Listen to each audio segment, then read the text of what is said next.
Assalamualaikum dan selamat sejahtera semua.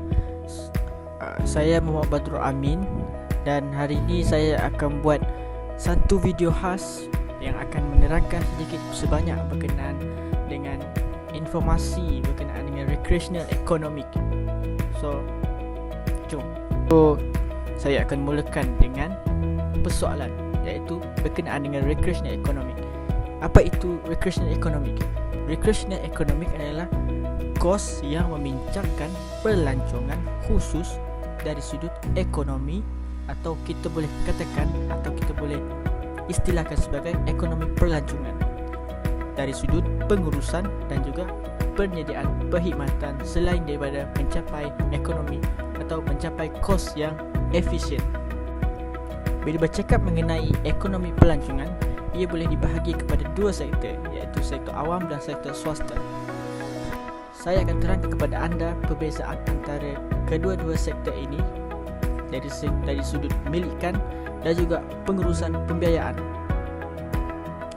Dari sudut milikan, sektor awam adalah milik sepenuhnya kerajaan, negeri ataupun kerajaan persekutuan.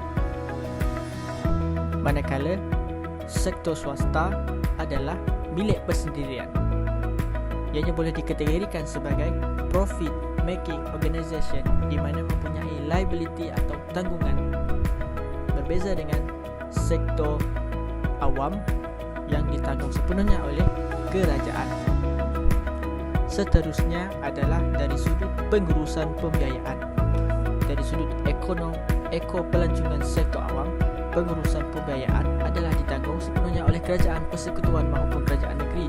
Oleh itu, segala pembiayaan pengurusan ditanggung oleh kerajaan, di mana sumbernya adalah daripada pengolehan cukai kerajaan. Bagi sektor swasta pula, pengurusan dan pembiayaan memerlukan modal permulaan penyelenggaraan bagi organisasi atau komoditi yang menjalankan aktiviti rekreasi, dan matlamat bagi sektor ini adalah meminimumkan kos dan memaksimumkan keuntungan. Seterusnya, kita beralih kepada penentuan kos dan harga bagi produk atau perkhidmatan dalam ekopelancongan. Dari sudut penawaran, antara faktor penentuan harga adalah kadar cukai, teknologi dan kos produksi. Manakala dari sudut permintaan pula, aspek selera pelanggan, tingkat pendapatan dan opportunities to consumption akan menentukan harga ataupun permintaan bagi pasaran ekopelancongan, pasaran produk ataupun perkhidmatan ekopelancongan. Secara kesimpulan bagi bahagian ini, aspek pengurusan dan keuangan menjadi bahagian terpenting dalam memastikan kepuasan orang awam yang menjalankan aktiviti rekreasi di tempat rekreasi mereka. Kita beralih kepada bahagian yang kedua. Okey, pada bahagian yang kedua ini, saya akan bercakap berkenaan dengan apa yang saya nak kongsikan kepada anda semua berkenaan dengan pengalaman saya sepanjang menjalankan projek bersama komuniti. Pada peringkat permulaan, kami dibawa ke salah satu taman rekreasi yang berada di Bau, iaitu Bung Jagoi, untuk melihat sendiri sistem pengurusan yang ada di Bung Jagoi. Anda boleh lihat vlog saya semasa berada di Bung Jagoi di channel YouTube saya. Antara objektif bagi lawatan kami ke Bung Jagoi adalah untuk dijadikan panduan kepada kami menjalankan projek kami dari sudut pengurusan dan juga penyelenggaraan. Pendapatan daripada lawatan kami ke Bung Jagoi akan diaplikasikan ke tempat rekreasi yang telah ditetapkan kepada kami. Seterusnya adalah lawatan kami ke Libon Dawon, iaitu tempat yang telah dipilih oleh kami untuk menjalankan projek kami.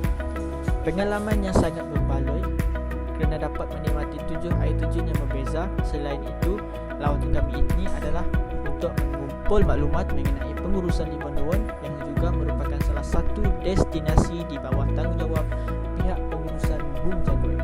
Antara objektif bagi projek ini adalah untuk membantu komuniti Libon Dawon mengurus tempat rekreasi mereka, mempromosi pakej yang menarik dan memastikan utility di tempat rekreasi dioptimumkan. Untuk mencapai semua objektif bagi projek kami ini, kami perlulah mengenal pasti satu pelaksanaan pakej yang mampu kami buat atau laksanakan untuk mencapai objektif tersebut. Alright, setakat itu saja diskusi saya pada hari ini. Jangan lupa untuk tengok vlog yang saya telah buat semasa saya berada di Bung Jagoy.